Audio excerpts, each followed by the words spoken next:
And we're back again. So we've got all of these in.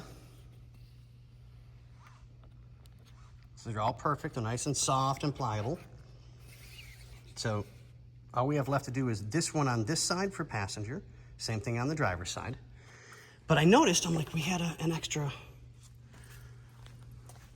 gasket, weather stripping, and I didn't see the label right away because it was all flipped over and there was something on top of it.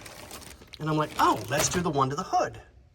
So cool, great, firewall to hood, not a problem. I'm like, well, yeah, that is a little whoosh.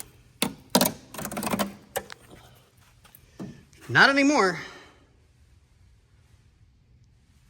That's flat as a pancake.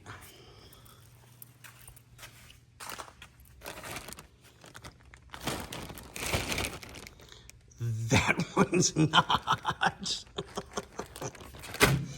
So this one's got all the new pegs in it. So it'll go back into place. So I'll pull all of these out now because it just makes life easier just to pull it out. And then I'll pull these pieces out, clean everything up really, really good, get the new weather stripping on, and then I'll jump back on the back pieces for the convertible top. I can lock this back down again because I needed to be able to get my hands up in here for these. That's why it's kind of just being propped open. So, and we're good.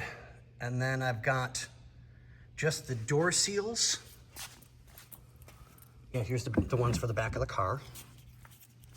Well, they go here like this, but not this one. This one goes on the passenger side. So that'll make everything really good. And then we'll just finish off the door and the weather stripping for those. And I think we're done. Yeah, I think we're done at that point.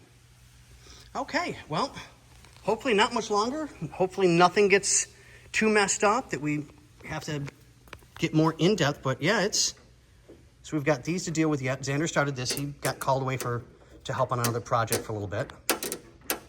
So, but yeah, we'll get this. All right, guys, we will catch you on the next one.